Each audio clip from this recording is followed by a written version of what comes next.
Que a paz seja convosco, amém? Quem está feliz, levanta as mãos. Diga graças a Deus. Podem assentar. Eu estou sentindo muita presença de Deus aqui, amém? Estamos muito felizes, honrados, porque Jesus se faz presente nessa noite. Diga comigo assim: eu quero alcançar maturidade espiritual. Amém? Vida em maturidade espiritual. Então, se tem um tema que a gente possa resumir a mensagem dessa noite, é vida em maturidade espiritual. Sabe, maturidade é um momento mais glorioso que se tem da vida do ser humano. Porque é um momento do equilíbrio, é o momento das decisões certas, de raciocinar, de pensar. Quando atingimos a maturidade, tem gente que tem aí mais de 30 e não é maduro ou madura. Tem uns que não chegaram aos 18 e já são amadurecidos. Então, maturidade física, humana e espiritual não depende do tempo ou da idade de convertido ou idade, mas às vezes a maturidade ela vem por causa das dificuldades que enfrentamos, as provações que enfrentamos, as lutas que enfrentamos, nos faz amadurecidos, nos faz perceber quem somos. E aí sim, podemos receber de Deus o muito de Deus sobre a nossa vida. Deus não dá um muito dele para nós, se não tivermos amadurecidos, se não tivermos aptos para receber o muito de Deus. Repare que tem pessoas que os céus são rasgados sobre a cabeça deles, e eles recebem muito de Deus. O que eles pedem, Deus rasga o céu e os concede, porque eles têm maturidade para receber de Deus. Não se pode colocar uma administração de uma casa, não se pode colocar uma responsabilidade em cima de uma criança, em cima de um menino ou uma menina, porque eles vão deixar a desejar. Então, se você quer receber muito de Deus, o Espírito Santo vai amadurecer a sua fé. Assim que você tiver hábito para tomar as decisões, Ele dará o muito dele sobre a sua vida. É o desejo de Deus a rasgar o céu sobre a sua cabeça. É o desejo de Deus te conceder além daquilo que você pede. Mas Ele jamais vai lhe dar, nem para mim, nem para você, se nós não tivermos amadurecidos para receber. Nosso Deus não é louco. Nosso Deus, Ele não é maluco. Você não daria uma responsabilidade da sua casa para alguém que você não confie. Você jamais daria para alguém um compromisso sério se essa pessoa é imatura. Deus quer levar você e eu ao amadurecimento espiritual, para não sermos levados por ventos de doutrinas, nem de heresias, para não sermos levados como alguém que não tem discernimento de espírito, não sabe o que está acontecendo. Mas você e eu sabemos, olhamos para as coisas espirituais, olhamos e sabemos que aquilo que está acontecendo é espiritual ou não. Um dos dons mais maravilhosos que todo crente tem que ter é o discernimento de espírito. Aonde há o discernimento de espírito, há amadurecimento. Aonde há provação, luta, faz você crescer. Faz a gente ter uma nova visão e perspectiva das coisas.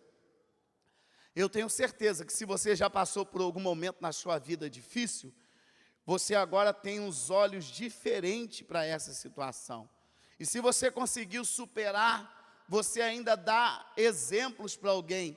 Aliás, você dá até conselhos. Você diz, olha, cuidado, não passe por esse caminho, não faça isso, porque eu passei, eu sofri, eu sei o que eu passei nessa situação. E você tem até condição de dizer para alguém assim, olha, eu aconselho a você a mudar de direção. Amém? Diga comigo, meu Deus, essa noite eu quero aprender um pouco mais, diga um pouco mais, sobre maturidade espiritual. Amém? Para tal, eu gostaria que você abrisse a sua Bíblia comigo no livro de Hebreus, capítulo 2, versículo 14. Diz assim, posso ler? 2, 14. E visto como os filhos participam da carne e do sangue, também ele participou das mesmas coisas, para que pela morte aniquilasse o que tinha o império da morte, isto é, o diabo, e livrasse todos os que com medo da morte estavam por toda a vida sujeitos à servidão. Digam amém. Deus é Pai. E como o Senhor, o autor de Hebreus, ele fala sobre Cristo como Filho do homem, é superior aos anjos, e é o sumo sacerdote idôneo e compassivo.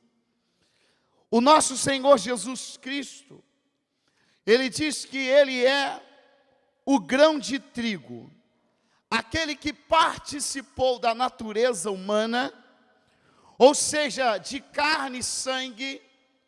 Se ele não morresse, ficaria só, mas ele morreu, por isso ele produziu muitos frutos, por tudo aquilo que Cristo é e que ele fez.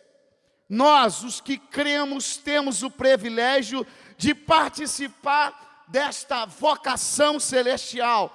Aqui nós vimos uma dupla participação, ou seja, Cristo, o Verbo, participou da carne e o sangue, para que nós participássemos de uma vocação celestial. Aquela que é celestial, aquele que é celestial, assumiu a natureza humana, para que os que são terrenos trouxessem a imagem do que é celestial. Ou seja, ele foi como uma semente de trigo, que tendo que morrer para ser semeado, para que o trigo crescesse.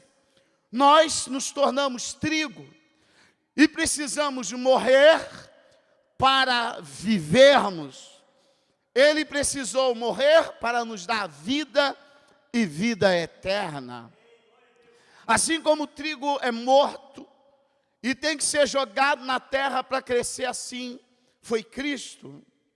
Quando eu leio uma frase, um texto de apóstolo Paulo, escrevendo em 1 Coríntios, capítulo 15, versículo 49, ele diz, e assim como trouxemos a imagem do que é terreno, devemos trazer também a imagem do que é celestial. Paulo está dizendo assim, nós trouxemos a imagem do que é terreno, temos a imagem do terreno. O que era celestial, o que era o Verbo, o que era espiritual, o Filho de Deus, veio na imagem do que é terreno. E o que é terreno? A imagem do homem. Somos a imagem e a semelhança de Deus. Diga, o celestial veio na imagem do que é terreno. Veja, o que é santo, o que é santificado, o que é perfeito, o que é justo, o que é direito, o que não há nele juízo, se fez na imagem do que é terreno. Então Paulo diz, assim como trouxemos a imagem do que é terreno, devemos trazer também a imagem do que é celestial. Você não entendeu? Trazer a imagem do que é celestial naquilo que é terreno. Paulo diz, já não sou eu quem vivo, mas Cristo vive em mim. Eu reflito a glória de Deus como um espelho. Quem olha para mim, olha para você, tem que ver Jesus. Temos que andar como Ele andou.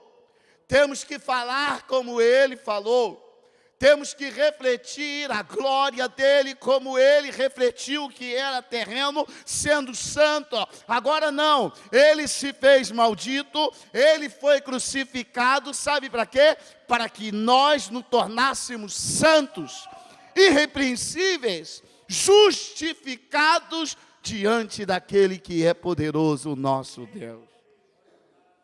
Refletir Cristo como um espelho. Nós vimos um vídeo antes na reunião aqui muito sério. Tem muita gente que pode ser chamado de tudo. Pode carregar a Bíblia, mas tem muita gente que pode ser chamado de evangélico, de crente, de católico, espírita, religioso, vassourinha de igreja, mas tem muita gente que jamais pode ser chamado de cristão. Porque cristão é aquele que reflete Cristo na sua vida. Sabe o que é isso? É alguém que vai olhar para você e vai ver Jesus. É alguém que vai dizer assim, eu quando estou do teu lado, você sabe que parece que eu estou do lado de Jesus. Parece que eu estou do lado de Deus. Quando eu converso com você, você me transmite paz. Quando eu converso com você, você me transmite uma paz do Espírito muito grande. Eu estava fazendo um programa de rádio, sábado. E eu saí dali muito maravilhado, na Rádio Globo. Era 11 horas mais ou menos. Eu tenho um programa 5 minutos lá ao meio-dia. E o diretor da rádio desceu e disse assim, pastor, eu não consigo mais deixar de ouvir o senhor meio-dia. Porque quando o senhor fala, me transmite uma paz de espírito. E eu olhei nos olhos dele, e os olhos dele estavam lacrimejando, irmãos. E eu disse assim, eu vou entrar ao vivo agora. E ele desceu lá da sua sala, sentou na minha frente, o radialista Giovanni do lado, me conversando. E ele parou na minha frente e disse, pastor, eu quero ouvir o senhor falar. Irmãos, eu comecei a falar na direção do Espírito de Deus. E ele fechou os olhos, e eu falando na rádio para milhares de pessoas, e aquele homem na minha frente, com os olhos fechados, me ouvindo. E eu disse no final da pregação, agora nós vamos orar. E quando eu acabo de orar, ele ainda permaneceu por muito tempo, ó, e começou a lacrimejar os olhos, disse para mim, entra ali na minha sala, porque eu preciso receber uma oração. E quando eu acabei de orar para aquele homem, para a glória do Senhor Jesus, sábado, ele disse, pastor, eu não sei o que acontece, mas o Senhor transmite uma luz, o Senhor transmite uma paz. Se eu pudesse, eu ficava do teu lado o dia todo, porque eu preciso dessa paz. E eu disse, a paz que eu tenho, você pode ter, porque ela veio daquilo que é celestial. Jesus Cristo pode te dar essa paz, aleluia.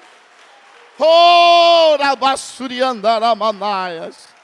Racantarabasure cantarabashiri andaramanaias. O caminho da maturidade é o caminho da cruz. O caminho da maturidade é o reflexo de Jesus. Alguém olha para você e diz, você anda como Ele, você fala como Ele, você conversa como Ele, você transmite aquilo que Ele transmite, porque aquilo que você tem, as pessoas sentem Deus. Outro dia eu estava na fila do banco, e eu estou parado esperando a fila andar. De repente veio um homem pedindo esmola. Daí, me dá não sei quanto, não sei quanto. Aí eu parei perto dele, ele olhou nos meus olhos e falou assim: nunca vi aquele homem na minha vida.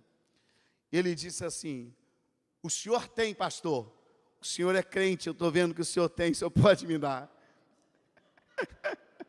E eu disse para ele: quem te falou que eu sou pastor e quem te falou que eu sou crente? Ele falou: eu vejo nos seus olhos, porque eu já fui também.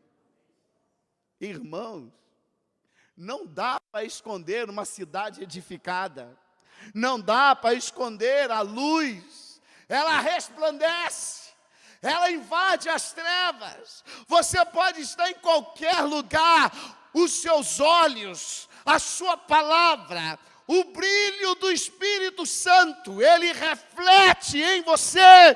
Você é a nova criatura em Cristo Jesus.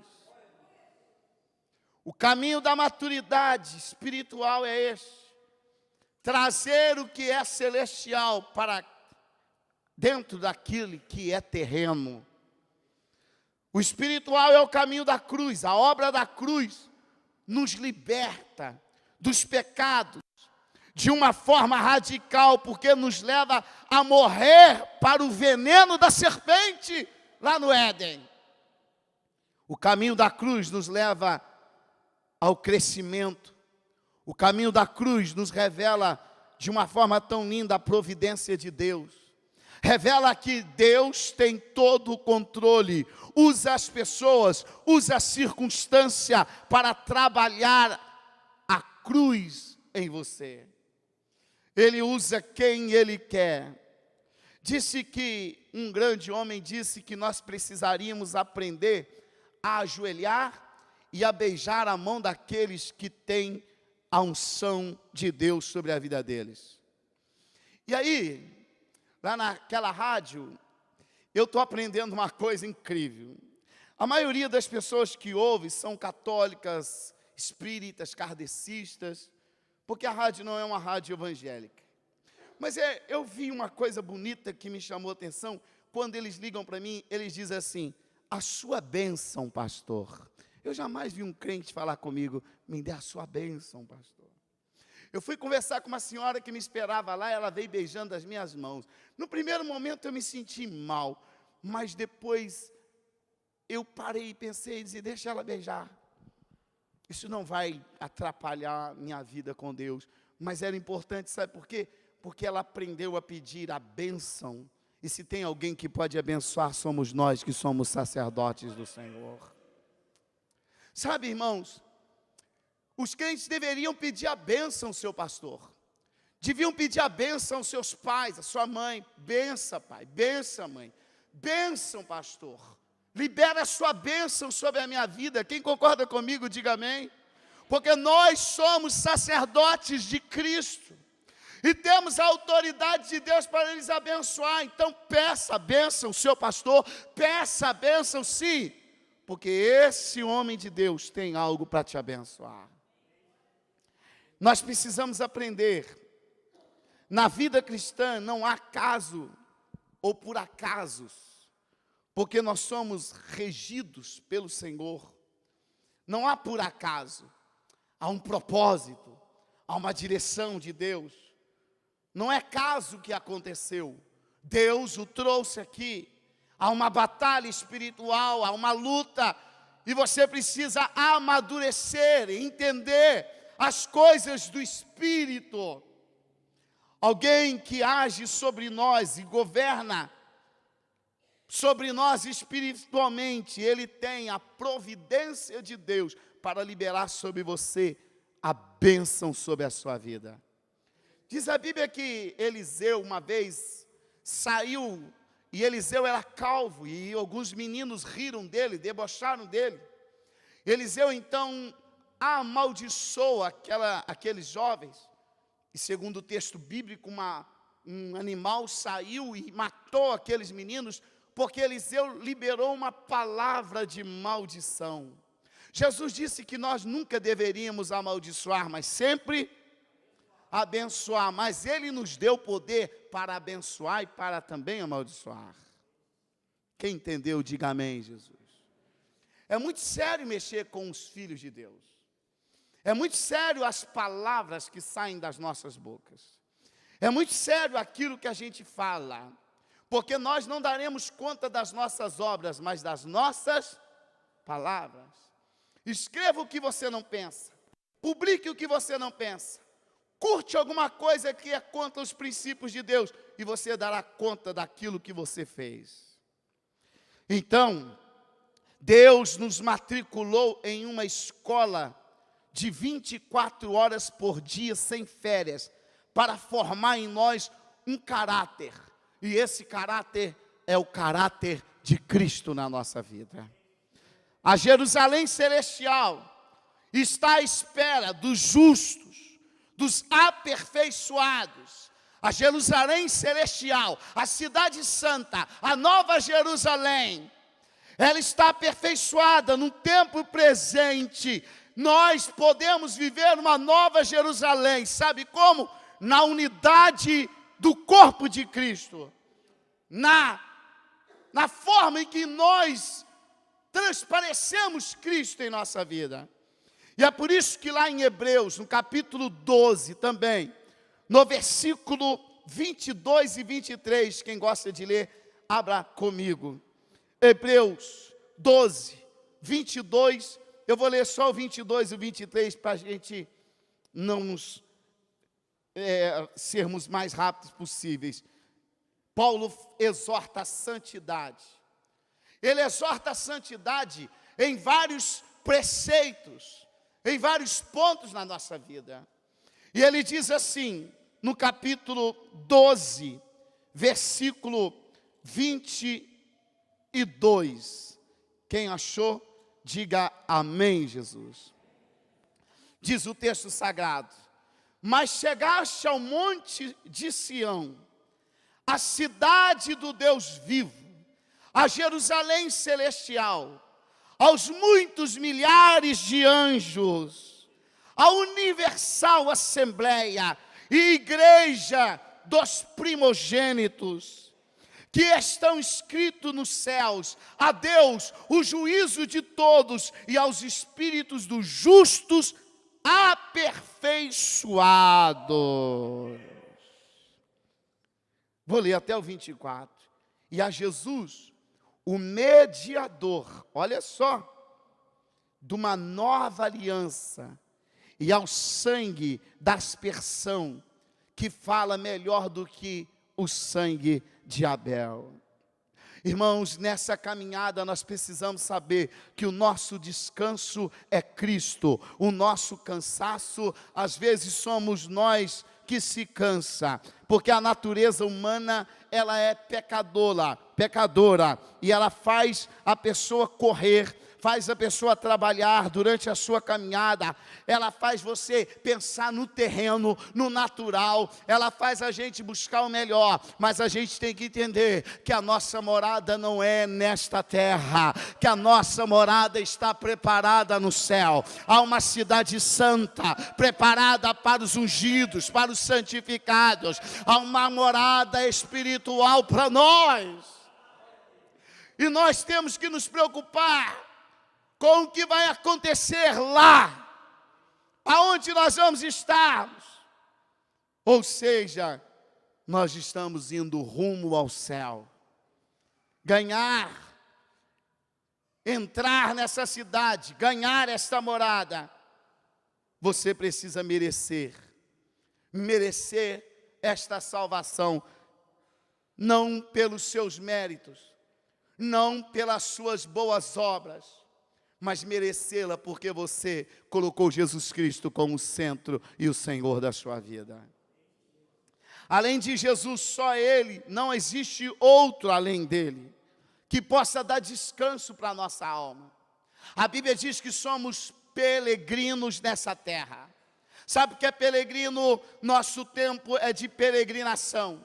Quem peregrina não tem casa, quem peregrina não tem morada, quem peregrina passa, vai passar, mas a nossa morada é celestial. A nova Jerusalém nos aguarda. A nossa casa não é terrena, ela é uma casa eterna. A nossa vida, ela aqui é passageira, mas a vida que nós temos em Cristo é eternamente. Isso nos leva a ter descanso na nossa alma. Não é um descanso sabático no sábado. Além de Jesus, só Ele satisfaz. Não existe outro, só Ele satisfaz a nossa alma e o nosso espírito. Não adianta, porque você jamais estará satisfeita. Você pode ter o melhor esposo, você pode ter a melhor esposa, você pode ter o melhor carro, a melhor roupa, você pode ter a mulher ou o homem mais bonito dessa terra aos seus pés, você pode ter os bens que possui e que deseja a nossa carne. Não satisfará a tua alma. O gozo e a paz que satisfaz a nossa alma é quando nós trazemos o espiritual para dentro daquilo que é carnal. Refletir Jesus na nossa vida. Meus irmãos, então quando nós cremos na sua obra consumada no Calvário, nós podemos descansar. Hebreus capítulo 1, versículo 1 e 3, ele diz: temamos, portanto, que sendo-nos deixado a promessa de entrar no descanso de Deus, suceda parecer que alguns de vós, tenha falhado. Nós, porém, que cremos, entramos nesse descanso. Ele teme de alguns que estão entre nós, que se falham e que vão deixar de entrar nesse descanso da nossa alma.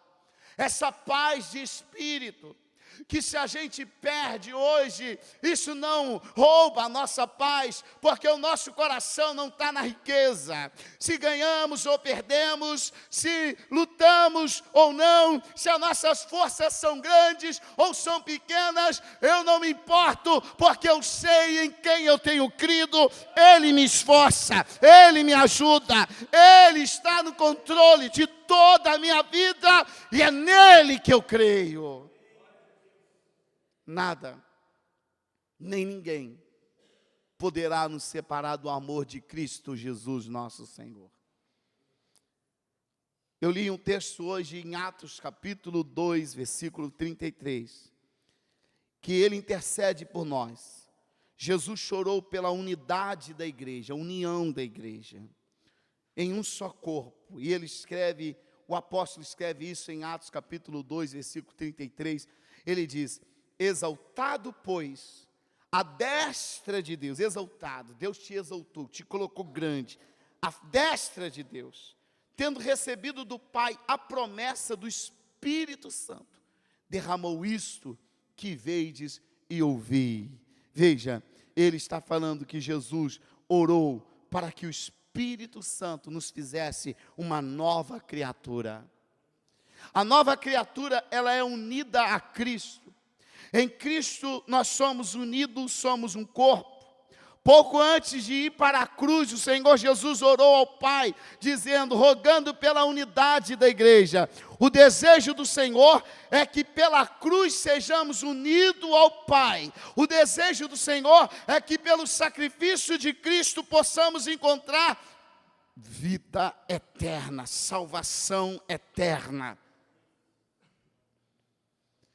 Amadureça. Na multidão dos que creram, diz lá em Atos capítulo 4, versículo 32, da multidão dos que creram era um coração, uma só alma, um só espírito. Ninguém considerava exclusivamente sua nenhuma das coisas que possuía. Tudo, porém, lhes eram comuns. Tudo era comum. É comum porque eu tenho que comer, é comum porque eu tenho que beber, é comum eu ter esse jumento, essa ovelha, é comum. Nada os atrapalhava, porque a maturidade deles era tão grande que eles estavam arraigados, alicerçados na rocha que era Jesus de Nazaré. Nada lhe roubava a sua paz, nem a morte, nem jogando eles no meio dos leões, no Coliseu, nem jogando eles nas cisternas. Nada podia roubar a paz que eles tinham na sua alma. A igreja de Deus é a reunião dos santos aqui nessa terra. Nós estamos aqui para cultuar aquele, meu irmão, que derramou o sangue dele por nós. Não fique preocupado com tantas coisas. Entregue-se cada dia mais para Jesus. Ande como Ele andou. Ame como Ele amou.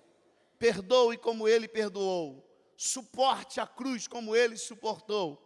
Coloque nas mãos dEle toda a sua vida. E acredite, Deus está no controle dela. Oh, aleluia, Jesus. Paulo diz em 1 Coríntios capítulo 1, versículo 10. Rogo-vos, irmãos, pelo nome de nosso Senhor Jesus Cristo, que faleis todos a mesma coisa, e que não haja entre vós divisões, antes sejais inteiramente unidos na mesma disposição mental e no mesmo parecer. A unidade é o segredo da maturidade, porque quando eu estou unido, não reunido, a gente pode estar reunido e não podemos estar unidos. Reunião não é união. União é quando eu estou na mesma direção, abraçado na mesma força. É isso que Deus quer de nós. E nós só temos um objetivo: levar as pessoas a Cristo. Um só Espírito. Paulo fala em Coríntios 12, 13. Pois em um só Espírito todos nós fomos batizados. Um só corpo, quer judeus, quer grego, quer escravo, quer livre, e a todos nos foi dado beber de um só Espírito. O Espírito que há em mim é o mesmo Espírito que há em você. O Deus que fala comigo é o mesmo Deus que fala com você, porque nós somos batizados num só Espírito. Diga glória a Jesus. Até que cheguemos à unidade da fé e do pleno conhecimento do Filho de Deus, a perfeita veronilidade, a medida da estatura, da plenitude de Cristo, para que não mais sejamos como meninos, açoitados de um lado para o outro, e levados ao redor por todo vento de doutrina, pelas artimanhas dos homens, pela astúcia com que conduzem ao erro. Efésios, capítulo 4, versículo 13 e 14. Paulo diz que nós temos que chegar à maturidade. Sabe o que é maturidade? É alguém que tem estrutura e sabe por que é que está aqui nessa noite. Eu não estou aqui porque Ele faz algo para mim. Como diz a música que nós estamos cantando esses dias aí, que já está famosíssima. Nós estamos aqui não porque Ele nos cura, não porque Ele vai dar um casamento, não porque Ele vai dar o dinheiro. Ele vai fazer isso. Pode ficar tranquilo, porque Ele vai fazer isso na sua vida. Mas nós estamos aqui porque Ele é o nosso Deus. Diga glória a Jesus. Maturidade, a maturidade espiritual, ela faz você superar coisas, vencer. Um menino não consegue superar os problemas, porque ele não tem estrutura para vencer problema. Uma criança não tem estrutura. Alguém disse para mim: pastor, tem pessoas que questionam o senhor, porque o senhor tem isso, tem aquilo outro. E eu perguntei para esse jovem, eu falei para ele: você é esposo, tem a esposa, você não quer dar o melhor para a sua esposa?